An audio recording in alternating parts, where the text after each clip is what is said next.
Fanfreluche, dans un instant à 100 titres.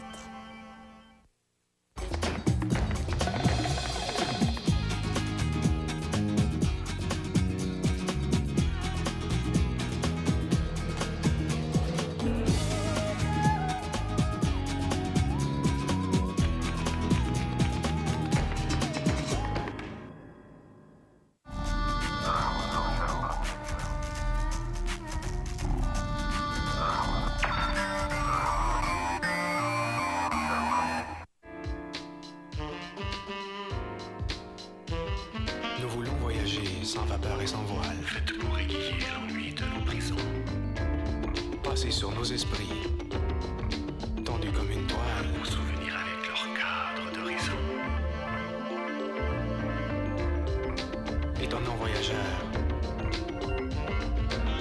quelles nobles histoires. Faites pour aiguiller l'ennui de nos prisons. Ces bijoux merveilleux, Dans nos yeux profonds comme les mers. faits d'astres d'éther. Montrez-nous les écrins de vos riches mémoires. Nous lisons dans vos yeux, profonds comme les mers. Mais dites-moi, qu'avez-vous lu? Kim Yaroshevskaya a remisé depuis longtemps son costume de fanfreluche, mais elle n'a jamais cessé de s'intéresser à l'enfance, aux contes, aux merveilleux. Elle vient de publier un conte pour enfants, La Petite Kim, qui s'inspire de son histoire personnelle. Nous recevons Kim Yaroshevskaya aujourd'hui à 100 titres. Notre chroniqueuse auteure jeunesse, Dominique Demers, nous parle des contes traditionnels revisités par des auteurs québécois. Jusqu'où peut-on aller dans la relecture des contes de notre enfance qui nous ont fait frissonner de plaisir? Mon coup de cœur cette semaine, un livre inclassable, un livre difficile à lire tellement ça fait mal. Ça s'appelle Voix de Linda Lay. À tout de suite.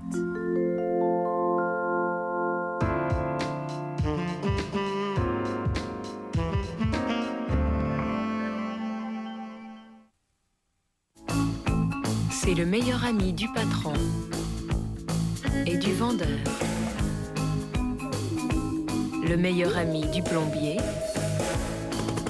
de l'entrepreneur, de l'architecte et du pilote. Avec son nouveau forfait 1000 minutes pour 100 $ par mois et son forfait 400 minutes pour 40 $ par mois et aucun contrat à signer, Fido a tout pour être votre meilleur ami en affaires. Bonjour. Tu boudes encore? T'es encore fâché? Oh. C'était juste une blague. Tout le monde riait, il y a juste toi qui riais pas. Bon, mais moi aussi, je vais être choquée. Parle-moi un petit peu, là. J'ai pas de cuillère. Ah ah! Je savais que t'avais pas perdu ta langue. Je parle pas, là, je grogne. Les croques nature, de vrais céréales pour du vrai monde.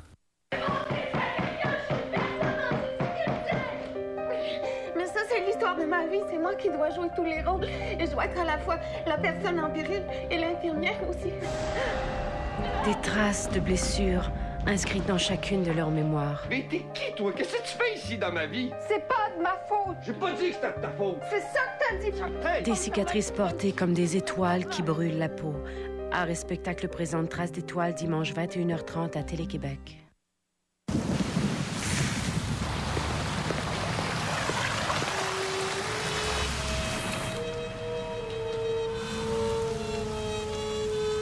Vous devriez vous mettre à l'abri. Protégez-vous.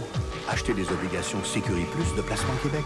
Rendement supérieur, flexible puisque remboursable 2 fois par année et garanti par le gouvernement du Québec. C'est payant de se mettre à l'abri. C'est dans notre intérêt. À tous.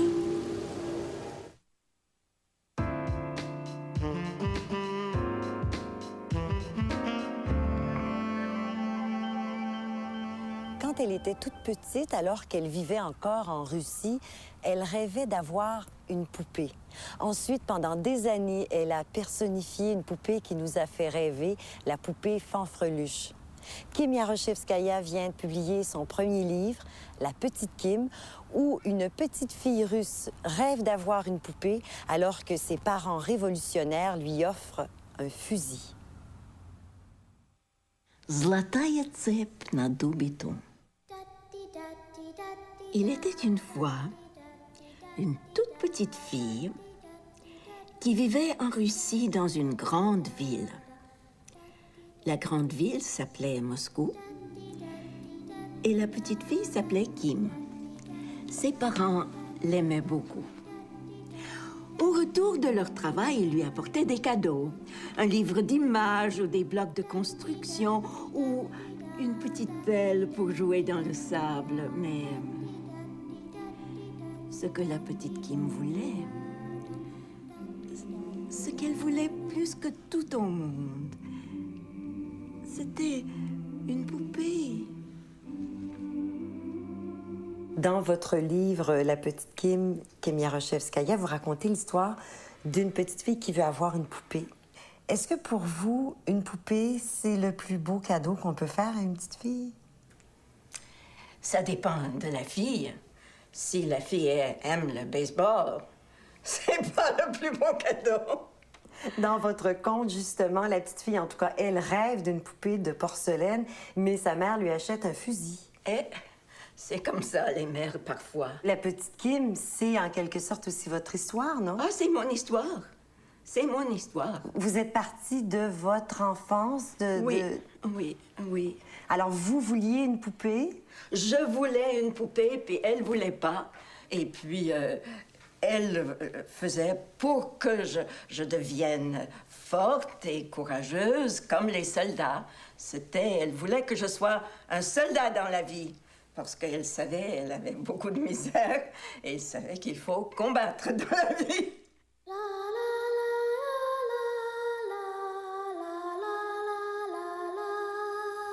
Mais on peut dire, en quelque sorte aussi, c'est un conte sur la persévérance, parce que la petite Kim, la petite Kim a continué de demander une poupée, même si sa mère ne voulait pas. Oui, et tout en étant peureuse, je pense que j'étais assez forte parce que j'ai eu raison de ma mère à la fin. Vous pensez que les mères ont beaucoup à apprendre de leurs filles? Je pense que les mères doivent regarder et écouter ce que l'enfant dit au lieu de vouloir que l'enfant soit comme elles le veulent, je pense. Ceci dit, je suis terriblement reconnaissante à ma mère pour ce côté de courage extraordinaire. C'était une pure et dure? Oui. Pure et dure. Et c'est ainsi qu'à son anniversaire, son 5e, la petite Kim a reçu une vraie poupée. Une poupée en porcelaine, avec de beaux yeux bleus qui se fermaient, avec des tresses couleur de blé. L'histoire de la petite Kim se termine le jour de son 5e anniversaire. Si le livre continuait, qu'est-ce que ce serait? Mon histoire. Oui? Ou l'histoire. Mais puisque c'est la même histoire, hein, vous me dites c'est votre histoire, vous l'arrêtez le jour de vos 5 ans. Oh, mais là, ça devient plus triste. C'est plus non, triste? Oui, parce qu'un mois après, ma mère est morte. Alors, voilà. La poupée, pour moi, est devenue aussi un genre de symbole. Le dernier cadeau de ma mère et tout ça. Alors, je ne jouais pas avec. Et votre père? Mon père, pendant ce temps-là, c'était un prisonnier politique de Staline. Il n'avait pas le droit d'aller à Moscou. J'avais ma grand-mère et je voulais rien savoir. Je voulais rien savoir d'autres femmes. C'est ma mère que je voulais. Alors, c'était assez dur.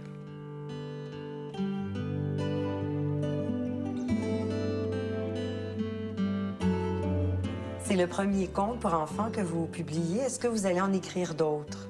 Je ne sais pas. C'est parce que je pensais que moi, je ne suis pas écrivain, vraiment. J'écrivais pour les raconter. Ce que j'écris, c'est le matériel pour moi à raconter.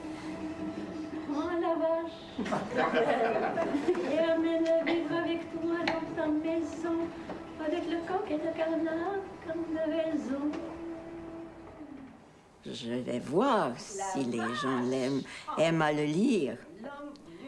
Parce que moi, je pense que pourquoi j'aime écrire, c'est pour le lire avec le rythme que j'entends en écrivant et tout ça.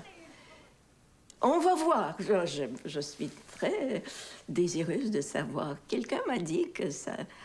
J'étais très touchée par ça, malgré qu'il n'entendait pas ma voix. J'étais un peu surprise, mais bon, d'accord. Ben, je dirais qu'on l'entend, moi, quand on le lit. Oui. On entend votre voix, on peut pas faire autrement. La petite Kim. Oui, peut-être. Merci, Kim Yaroshevskaya. Oh, c'est moi qui vous remercie.